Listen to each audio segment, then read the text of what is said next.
All right, get ready because this deep dive is going to be a wild one. We're jumping headfirst into Connie Riker's Female Supremacy Now. Oh, yeah. This one's a doozy. No kidding. This book doesn't pull any punches. It dives straight into the deep end of radical feminism. Yeah. And let me tell you, It's definitely a perspective that's going to ruffle some feathers. it might make some people seriously uncomfortable.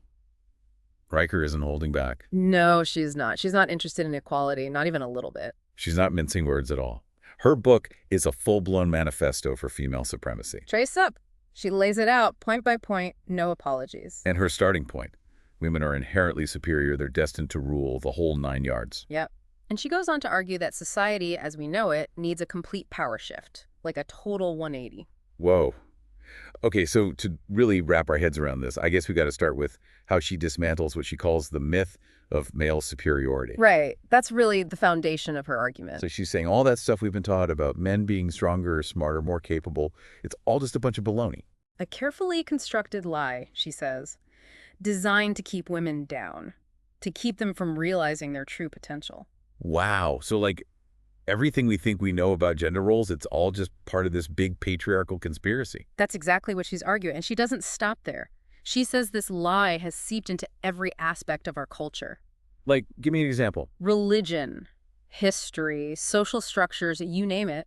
She even takes on the Bible, like the story of Eve in the Garden of Eden. Oh yeah, Eve, the one who tempted Adam with the apple? Right, the one who supposedly brought sin into the world.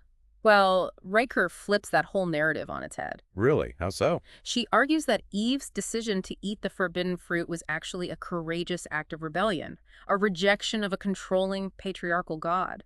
Wow, okay, that's definitely not how I learned it in Sunday school. It's like she's saying, wake up, people. We've been fed a false narrative for centuries. So she's not pulling any punches when it comes to challenging traditional beliefs. Not at all. She's not afraid to take on the big guns. And that brings us to another key part of her argument, her redefinition of feminism. Okay, so she's not talking about that girl power stuff. She calls that wimpy feminism. What she's advocating for is full-on female dominance. Whoa.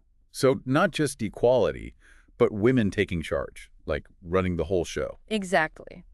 And to understand how she gets there, we need to dig into her concept of woke feminism. Woke feminism, yeah, that's a term I hear a lot, but I'm not always sure what it actually means. Well, Riker ties it to two specific ideas. The first is intersectionality. Intersectionality, okay, I think I've heard of that. It's the idea that different forms of oppression, racism, sexism, classism, they're all connected. They intersect. Like how being a woman of color means you face a whole different set of challenges than, say, a white woman. Exactly. Riker argues that real female supremacy can't be achieved without addressing all forms of oppression.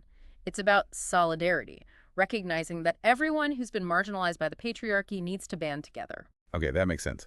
So it's not just about girl power. It's about power for all the oppressed groups. That's a good way to put it.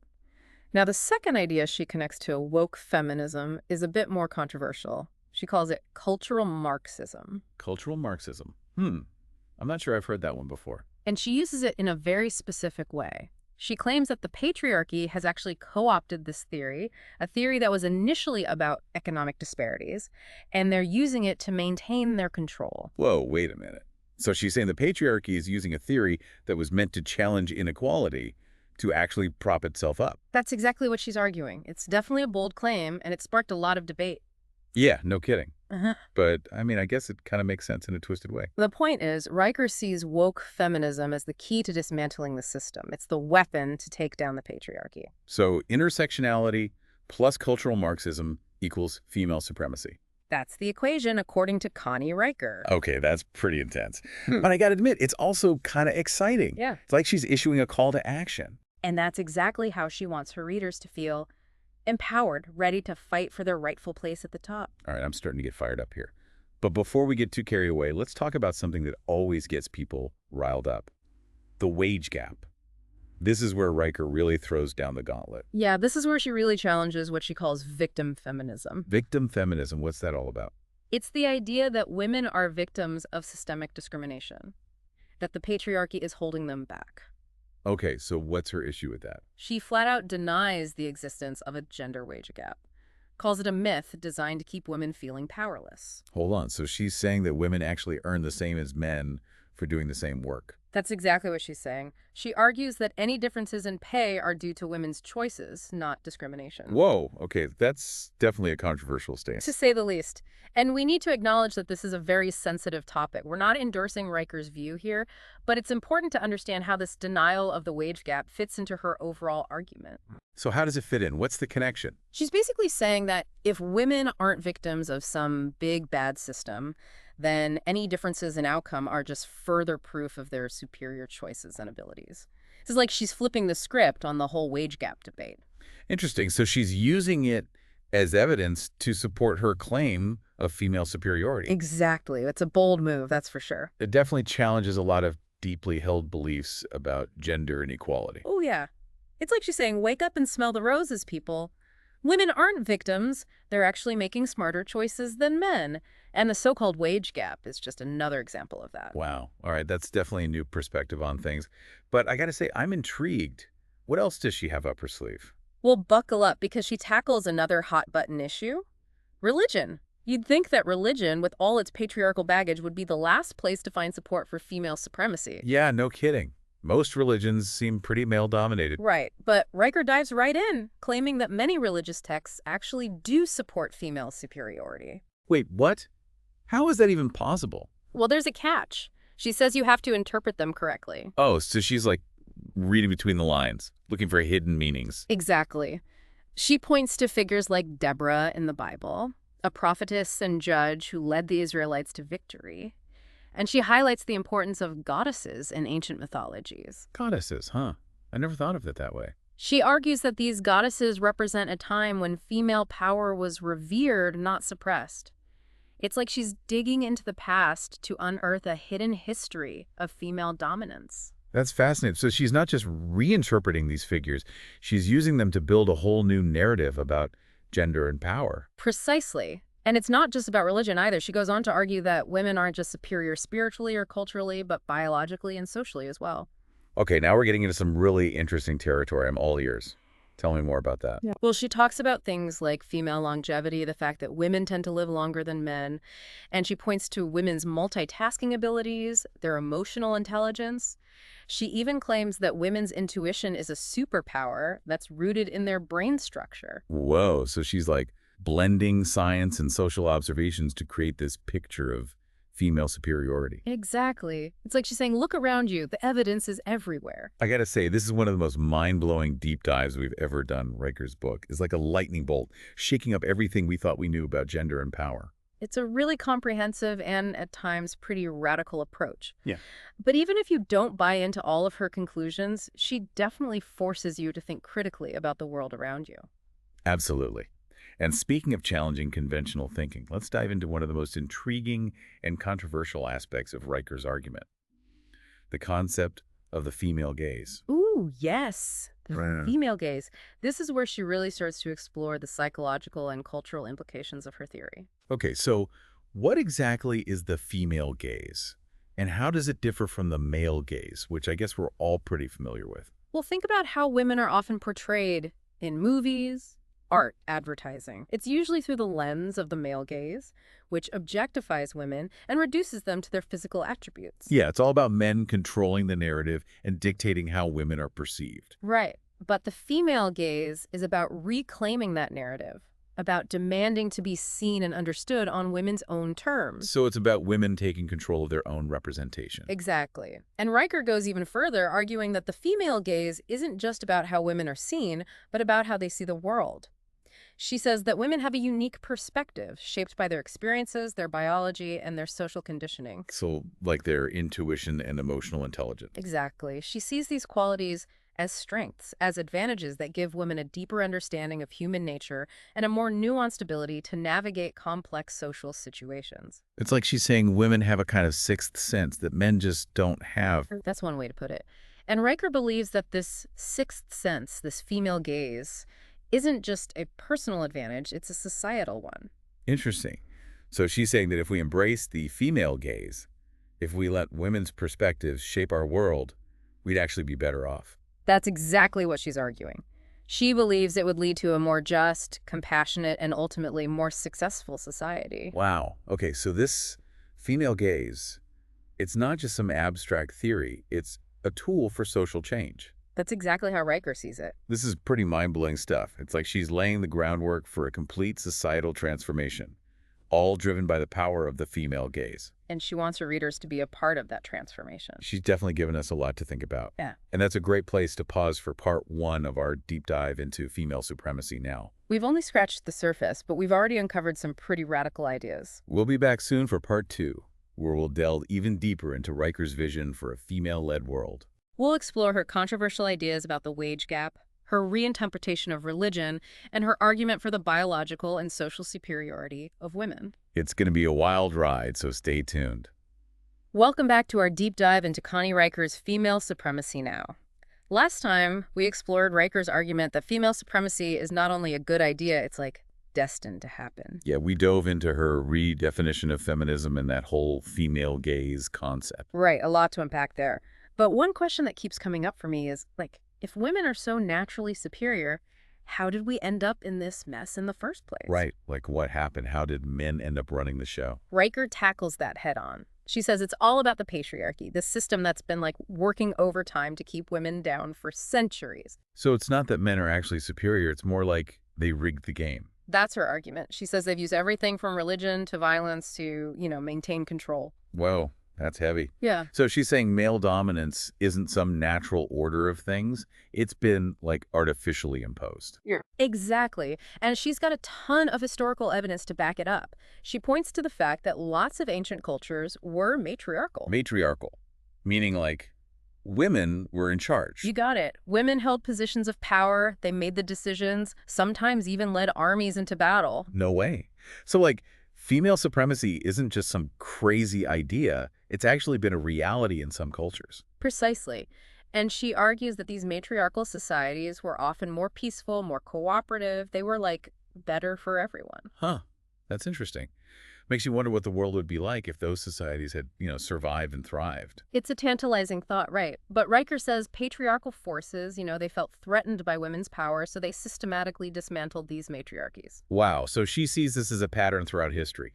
Whenever women start gaining power, the patriarchy finds a way to knock them back down. That's her take. And she's not afraid to say it. She's like, this suppression of female power is still happening today, just in more subtle ways. Like, give me an example. Well, think about how women are portrayed in the media. Often it's through a very male lens, focused on their appearance, their emotions. It's all about reinforcing these stereotypes that keep women in their place. Yeah, I see what you mean. And I guess the wage gap is another example, right? Like, she sees that as a symptom of this larger system of patriarchal control. Exactly. She's connecting all these seemingly separate issues, the media, the wage gap, the lack of women in leadership positions. It's all part of this big web of oppression. Wow. Okay, so she's calling for a total revolution. Like, we got to dismantle the whole system. That's the gist. She's not interested in small, incremental changes. She wants a complete overhaul, a radical shift in power. That's a pretty big ask. But I got to admit, it's also kind of inspiring. But what about people who say that female supremacy would just be like the same old story, just with the genders reversed? Riker addresses that. She knows that power can corrupt, regardless of who holds it. She's not naive about that. So she's not saying that all women are angels or anything. Definitely not. But she does think that women, by nature, are less likely to be, aggressive, power-hungry. She believes they're more inclined towards cooperation, empathy, and nurturing.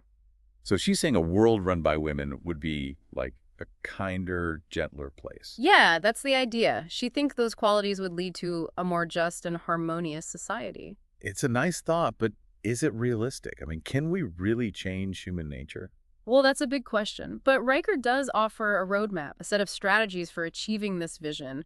One of the most important things she focuses on is raising feminist children. Yeah, that makes sense. You got to start with the next generation, right? Like, break the cycle. Exactly. And she has a ton of practical advice for parents who want to raise kids with a feminist mindset. Like, what kind of advice? Spill the tea. Well, she's big on choosing toys that challenge gender stereotypes, encourage boys to play with dolls, girls to play with trucks. It's about expanding their options, letting them explore their interests without those limiting labels. It's about breaking free from those pink and blue boxes, right? Absolutely. And she encourages parents to expose their kids to diverse role models, like strong, independent women who are leaders in their fields. So it's not just about avoiding the bad stuff, it's about actively feeding them good stuff, too. Exactly. And she stresses the importance of having those honest conversations about gender and equality. It's about equipping them with the knowledge and the critical thinking skills to challenge the status quo. It's like giving them the tools to be little revolutionaries, right? That's a good way to put it. Yeah. But it's not just about the kids. Riker is clear that we got to be fighting the patriarchy right here, right now, not just waiting for the next generation to take over. So what's the plan? Like, what can we do today to start making a difference? Well, she encourages women to support each other, build networks, speak out against sexism. It's about collective action, using our voices to challenge the system. It's about finding strength in numbers, right? Like, we're stronger together. Exactly. But here's the thing. She also calls on men to be allies in this fight. Wait, men joining the movement for female supremacy? How does that work? I know, it sounds kind of counterintuitive, but she believes that true equality, or in her terms, female supremacy, can only happen when everyone is on board, men included. Okay, so it's not about excluding men. Nope. It's about engaging them, inviting them to be part of the solution. She says men need to educate themselves about feminism, challenge sexist attitudes in their own circles, and use their privilege to amplify women's voices. It's like dismantling the system from the inside out. Exactly. It's a big ask, but Riker is convinced that men can be powerful agents of change. Okay, so let's fast forward a bit. What does a world where this, like, full-blown female supremacy is actually happening? What does that look like? Well, picture this. Women are in charge everywhere. Government, business, education, you name it. Their voices are heard, their perspectives are valued. So like a woman president, a female-dominated Congress, women running all the big companies? Exactly. And it's not just about holding the positions. It's about a shift in values, in priorities. Riker sees a world where cooperation trumps competition, where empathy guides decision-making. So it's like a totally different way of running things. You got it. But here's the big question that always comes up. What happens to men in this world? Are they, pushed aside? Do they lose all their power? That's what a lot of people wonder. And Riker's answer might surprise you. She doesn't think female supremacy means men get the short end of the stick. In fact, she thinks men will benefit from this shift. They'll be freed from those toxic masculinity pressures. So it's not about creating a mirror image of the patriarchy just with women in charge. Nope. It's about creating something new, something better for everyone. It's a pretty radical idea, but I gotta say, there's something kind of hopeful about it. Yeah. Like maybe we can actually create a world where everyone can thrive, regardless of gender. That's the goal, right. And even if you don't buy into all of Riker's arguments, I think she raises some really important questions that we all need to be thinking about. Absolutely. This deep dive has been a wild ride. So many thought-provoking ideas, so much to unpack. It's definitely been a journey, and we're not done yet. In the final part of our deep dive, we'll explore Riker's take on religion. She actually argues that many religious texts support the idea of female supremacy. Wait, what? Now, that's a twist I didn't see coming. How does she even make that argument? Oh, she gets pretty creative. It's all about interpretation, about reading between the lines and finding those hidden nuggets of female power. All right, now I'm really intrigued. Can't wait to dig into that. Welcome back to the Deep Dive. We're wrapping up our exploration of Connie Riker's Female Supremacy Now. And last time we left off with this pretty wild idea that maybe, just maybe, religion isn't the enemy of female supremacy after all. Oh yeah, Riker goes there. She really dives deep into this idea that many religious texts, when you look at them with fresh eyes, actually support female power and authority. Okay, so how does she even begin to make that argument? Most religions seem pretty steeped in, patriarchal traditions. It's all about interpretation. She's not just taking those traditional male-dominated readings at face value. She's digging beneath the surface, looking for those hidden nuggets of female power, like an archaeologist unearthing some ancient treasure. So she's reading between the lines, looking for clues that others have missed. Exactly. She points to figures like Deborah in the Bible, a prophetess and judge who, led the Israelites to victory. She's not just some meek, subservient woman. She's a powerful leader. Okay, so she's highlighting these often overlooked stories of strong women in religious texts. Right. And she doesn't stop there. She also talks about the importance of goddesses in ancient mythologies, like these powerful female deities who were worshipped and revered. Goddesses, huh? Yeah, it's interesting to think about how those figures have been kind of pushed aside in many modern religions. Riker sees it as a deliberate erasure of female power, like a way to keep women down and maintain male dominance. But she's not letting that slide. She's bringing those goddesses back into the spotlight. She's reclaiming that lost history, right? It's like she's saying, hey, female power isn't something new. It's been there all along, woven into the fabric of our spiritual traditions. We just got to know where to look. That's exactly it. And she even delves into the mystical traditions of different religions, exploring the concept of the divine feminine. The divine feminine. Ooh, that sounds intriguing. It's all about recognizing the feminine aspects of the divine, the creative, nurturing, life-giving forces that are often associated with women. So she's like building a whole new feminist theology. In a way, it's a bold move, that's for sure. But Right. it's also really exciting. She's not afraid to challenge the status quo and offer a different perspective on spirituality. Okay, so she's covered raising kids with a feminist mindset, taking action in the present, reimagining religion. But if we really want to create this world where female supremacy is the norm, what does that actually look like? What's the end game? Good question. Riker paints a pretty vivid picture of this female-led future. And it's not just about women holding all the positions of power, though that's definitely part of it. So a woman president, a female-dominated Congress, women CEOs running all the Fortune 500 companies. All that and more. But it goes deeper. It's about a fundamental shift in values and priorities. She envisions a world where cooperation trumps competition, where empathy and compassion are the driving forces behind decision-making, where sustainability and the well-being of the planet are top priorities. So it's not just about who's in charge. It's about how we approach leadership, how we make decisions, how we relate to each other and to the world around us. Exactly. It's a pretty radical vision, but I think it's one that's worth exploring, even if we don't agree with every single detail. Okay, but here's the million-dollar question. What happens to men in this world? Are they, relegated to second-class citizens? Do they lose all their power and influence? It's a question that comes up a lot. And Riker's answer might surprise you. She doesn't believe that female supremacy requires the subjugation of men. Really? So it's not about turning the tables, creating a mirror image of the patriarchy with women on top. Not at all.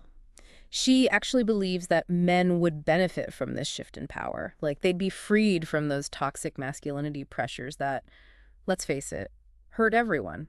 So it's not about creating a new hierarchy, but about dismantling hierarchy altogether. I think that's a really interesting way to put it. So it's about embracing both masculine and feminine qualities, recognizing the value of each, and creating a world where both genders can thrive, just in different ways. Exactly. And it's an idea that's worth thinking about, even if we don't fully agree with Riker's whole female supremacy thing. I think that's a great place to wrap up our deep dive into female supremacy now.